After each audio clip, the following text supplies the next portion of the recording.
सुबह की कोमल धूप कैलाश नायक के आंगन में खेल रही थी। पक्षियों का मधुर स्वर और पड़ोस में कहीं दूध वाले की सीटी का स्वर सुबह की शांति को और भी मधुर बना रहा था। कैलाश की पत्नी अनीता रसोई में खाना तैयार कर रही थी। तभी बाहर से एक आवाज गूंजी। कोई घर पर है? हाँ, आ रही हूँ। ये कैलाश नायक का घर है? हाँ, यही उनका घर है। तो उनके नाम एक रजिस्टर्ड चिट्ठी है। अरे, वह तो अभी घर पर नहीं है। आप मुझे दे दीजिए चिट्ठी। डाकिया ने लिफाफा अनीता के हाथ में थमा दिया और बिना देर किए आगे बढ़ गया। अनीता ने लिफाफा अलमारी पर रख दिया और रसोई का काम निपटाने लगी, ये सोचते हुए कि कैलाश को घर आते ही यह दे देंगी। दिन ढलने लगा था जब कैलाश दफ्तर से लौटा। थकान उसके चेहरे पर साफ झलक रही थी। उसने अपना बैग एक तरफ रखा और सीधे अपने कमरे में जाकर बिस्तर पर बैठ गया। अनीता ने उसे आते देखा और पानी का गिलास लेकर आई। कैसा रहा दिन? आज तो काम ने जान ही निकाल दी।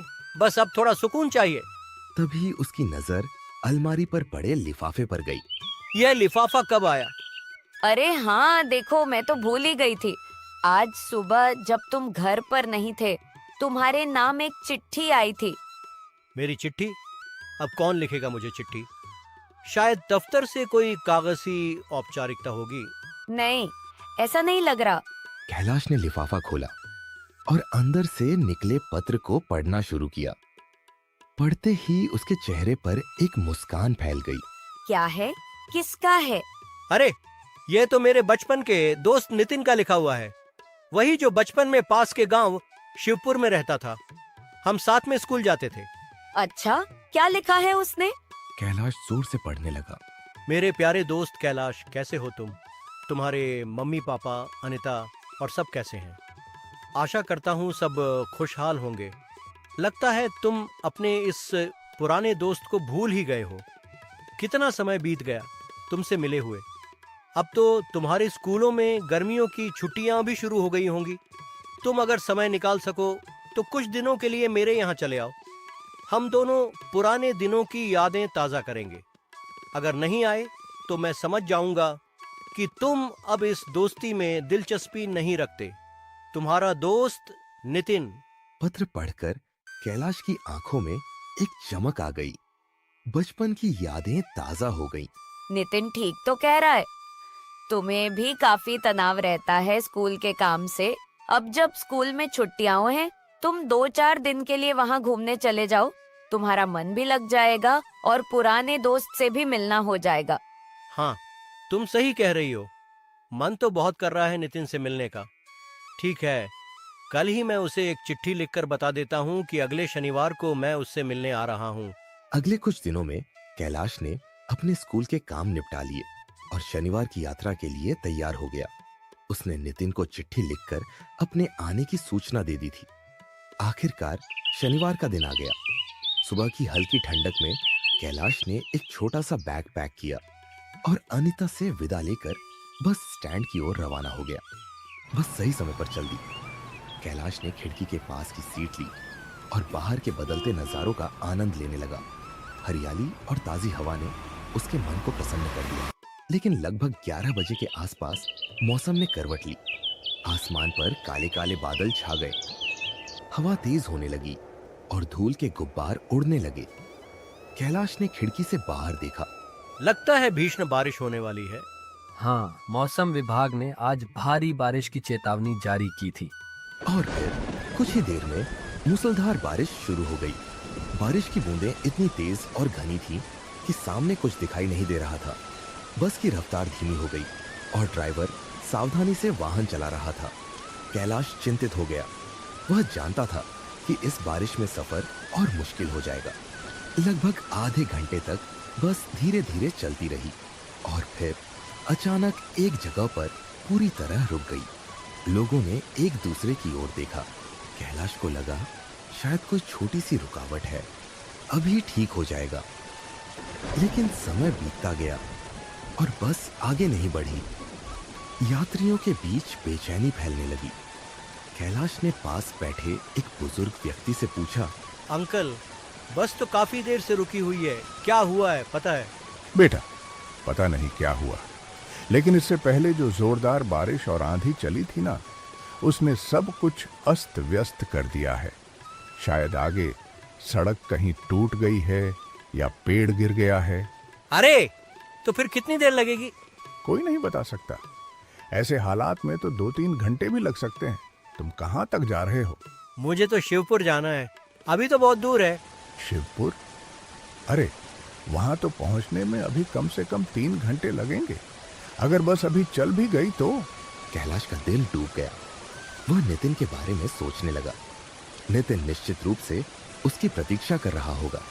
लगभग 2 घंटे के इंतजार के बाद बस फिर से चल पड़ी, लेकिन रास्ते में कई जगह पानी भरा होने और पेड़ों के हटाए जाने के कारण गति बहुत धीमी थी। जब बस आखिरकार शिवपुर बस स्टैंड पर पहुंची, तब तक सूरज ढल चुका था और रात के अंधेरे ने आसमान पर अपना कब्जा जमा लिया था। कैलाश बस से उतरा और उसने अपने चारों ओर देखा। बस स्टैंड लगभग वीरान था। उसने सोचा था कि नितिन उसकी प्रतीक्षा कर रहा होगा, लेकिन ऐसा कोई दिखाई नहीं दिया। नितिन ने कहा था कि वह मिलने आएगा। शायद मैंने जो चिट्ठी लिखी थी उसमें बस का समय नहीं बताया था। हो सकता है वह दिन में आया हो और वापस चला गया हो। उसने स्टैंड के बाहर नजर दौड़ाई। उसे उम्मीद थी कि कोई ऑटो रिक्शा मिल जाएगा, लेकिन आज वहां एक भी ऑटो खड़ा नहीं था। रिक्शा तो दूर की बात, पैदल चलने वाला भी कोई व्यक्ति नजर नहीं आ रहा था। नितिन बेचारा मेरे लिए कितना चिंतित हो रहा होगा। उसे पता नहीं चला होगा कि मैं इस बारिश में फंस गया हूं। उसने फैसला किया कि अब पैदल ही चलना होगा। नितिन का घर बस स्टैंड से लगभग 3 किलोमीटर दूर था। गांव के किनारे पर रास्ता उसे श्मशान के पास से होकर जाना था। सुबह नाश्ता करने के बाद से उसने कुछ भी नहीं खाया था। पेट में चूहे दौड़ रहे थे। उसे याद आया कि नितिन के घर जाने वाले रास्ते में श्मशान के पास एक छोटी सी चाय की दुकान हुआ करती थी, पर क्या वह दुकान इस समय खुली भी होगी? उसने सोचा, अगर खुली होती तो कुछ खा पी लेता। वह धीरे धीरे आगे बढ़ने लगा। रात का अंधेरा गहरा हो रहा था और सिर्फ चंद्रमा की हल्की रोशनी ही उसका साथ दे रही थी। चारों ओर सन्नाटा पसरा हुआ था, जिसे कभी कभी रात के पक्षियों की आवाजें और दूर से आने वाली भौंकने की आवाजें तोड़ रही थी। थोड़ी दूर चलने के बाद उसकी नजर श्मशान के पास चलती हुई एक लालटेन पर पड़ी। वह चाय की दुकान थी। उसके अंदर एक मंद प्रकाश दिखाई दे रहा था। आह, कितनी अच्छी बात है, कुछ खाने को मिल जाएगा। वह तेजी से दुकान की ओर बढ़ा। दुकान बहुत छोटी थी, बस एक झोपड़ी जैसी, जिसके सामने कुछ बेंच रखी हुई थी। एक बेंच पर 2 व्यक्ति बैठे हुए थे और चाय पी रहे थे। कैलाश दुकान के पास पहुंचा। दूर से श्मशान का अंधेरा देखकर उसके रोंगटे खड़े हो गए, लेकिन भूख ने उसकी हिम्मत बढ़ा दी। नमस्ते। दुकानदार और दोनों ग्राहकों ने एक साथ कैलाश की ओर देखा। उनकी नजरों में हैरानी थी, मानो वे किसी के वहां आने की उम्मीद नहीं कर रहे थे। कैलाश ने मुस्कुराते हुए कहा, इस बारिश के मौसम में आपकी चाय की दुकान खुली देखकर बहुत अच्छा लगा। मुझे तो बहुत जोर की भूख लगी है।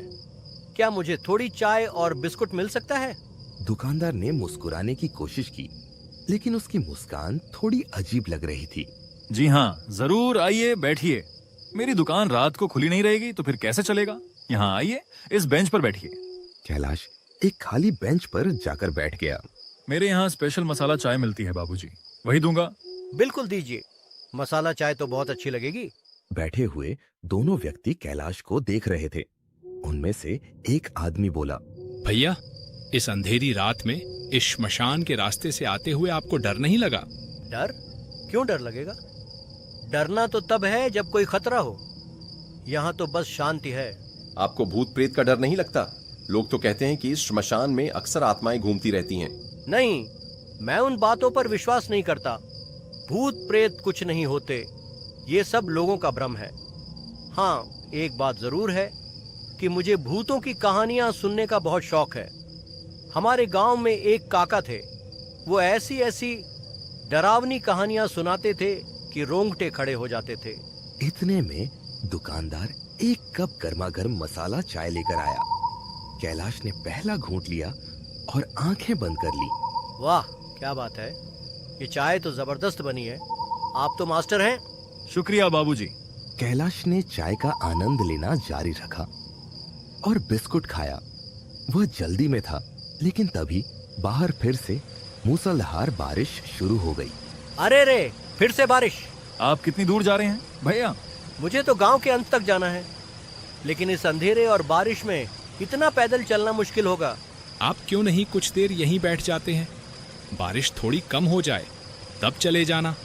अभी तो ऐसे ही जाएंगे तो भीग जाएंगे और रास्ता भी ठीक से दिखाई नहीं देगा। ठीक है, मैं कुछ देर बैठ जाता हूँ। आपने तो कहा था कि आपको भूतों की कहानियां सुनने का शौक है। क्या आप एक सच्ची घटना सुनना चाहेंगे? बिल्कुल सच्ची। क्यों नहीं? इस बारिश में कहानी सुनने से अच्छा और क्या हो सकता है। जरूर सुनाइए। व्यक्ति ने गहरी सांस ली और अपनी कहानी शुरू की। यह बात है आज से लगभग 1 साल पहले की। ठीक आज ही की तरह एक भयानक बारिश की रात थी।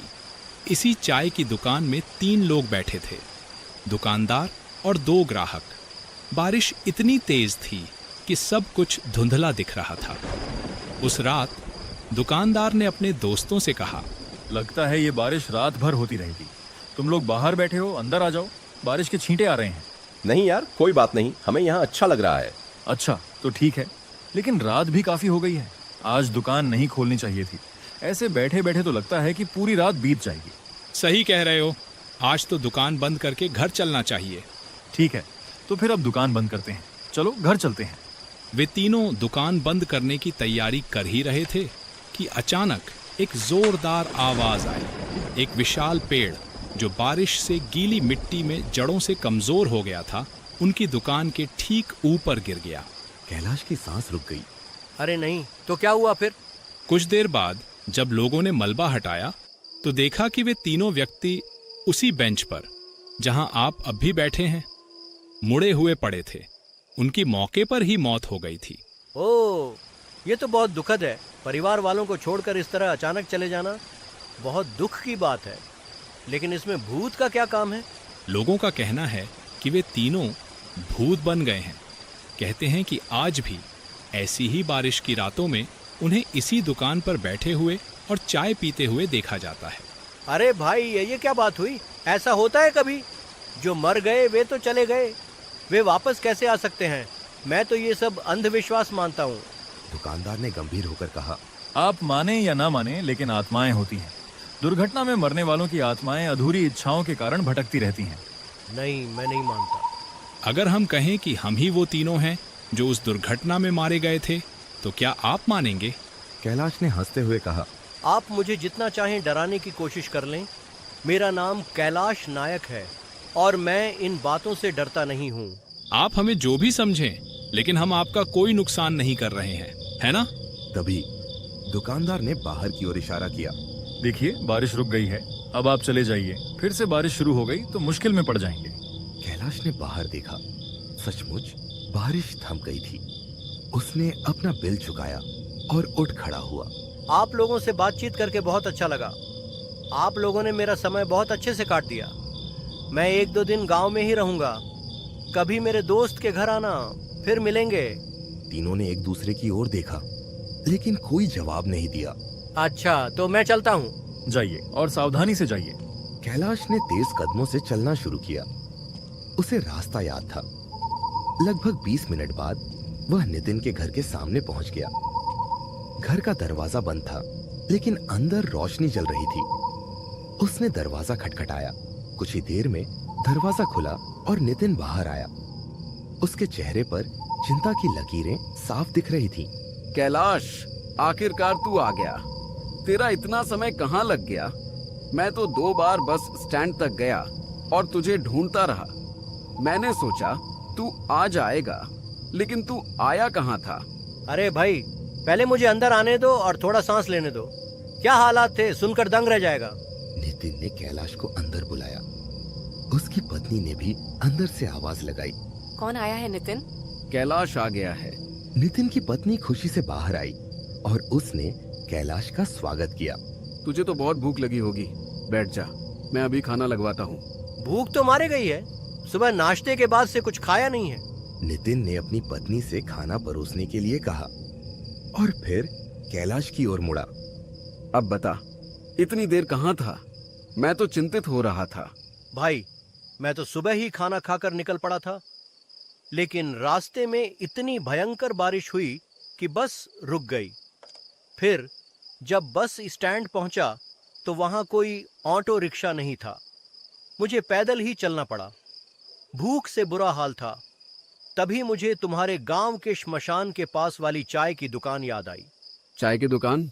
हाँ, वहां 2 आदमी बैठे हुए थे और दुकानदार भी था। मैंने वहां चाय और बिस्कुट खाया। फिर बारिश फिर से शुरू हो गई तो मैं वहीं बैठा रहा, उन लोगों के साथ बातें करता रहा। उन्होंने एक डरावनी कहानी भी सुनाई। कैलाश, तू ठीक ठीक बता रहा है ना?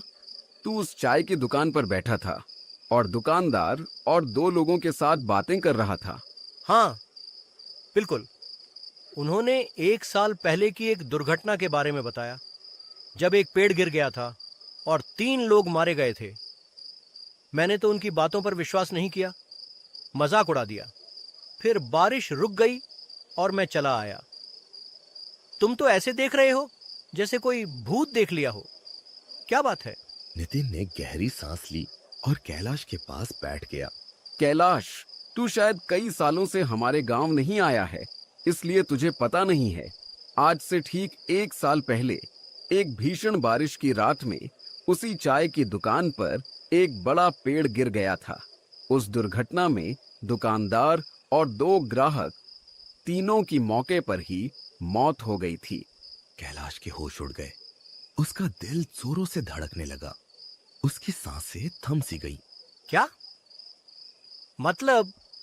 मतलब जिन लोगों के साथ मैं बैठा था, बातें कर रहा था, वो कोई इंसान नहीं थे? नहीं कैलाश, वे लोग नहीं थे। लोग तो कहते हैं कि उस दुकान पर उनकी आत्माएं अब भी घूमती हैं। कैलाश को उनकी आखिरी बातें याद आने लगी। आप हमें जो भी समझें, लेकिन हम आपका कोई नुकसान नहीं कर रहे हैं, है ना? और फिर दुकानदार की आवाज गूंज उठी उसके कानों में। भूत होते हैं और सब भूत खराब नहीं होते। कुछ अच्छे भूत भी होते हैं, वे इंसानों का कोई नुकसान नहीं करते। उसने महसूस किया कि उन आत्माओं ने उसे कोई नुकसान नहीं पहुंचाया था, उल्टे उन्होंने उसकी मदद की थी। उसे बारिश में भीगने से बचाया था और उसकी भूख मिटाई थी। उन्होंने उसका डर भी नहीं बढ़ाया, बल्कि एक दोस्ताना माहौल दिया। कैलाश ने मुस्कुराते हुए नितिन से कहा, शायद तुम सही कह रहे हो, लेकिन उन आत्माओं ने मेरा कोई नुकसान नहीं किया। वे तो बहुत अच्छे थे। तू ठीक तो है ना कैलाश? हाँ, बिल्कुल ठीक हूँ। शायद सच में सभी भूत बुरे नहीं होते। कुछ सिर्फ अपनी अधूरी इच्छाओं में भटक रहे होते हैं और किसी का साथ चाहते हैं। उस रात कैलाश ने नितिन के साथ खाना खाया और पुराने दिनों की यादों में खो गया। लेकिन उसके मन के एक कोने में उन 3 रहस्यमय साथियों के लिए एक अलग ही सम्मान और श्रद्धा उत्पन्न हो गई थी, जिन्होंने एक अंधेरी डरावनी रात में उसकी मदद की और उसे सुरक्षित अपने दोस्त तक पहुंचाया।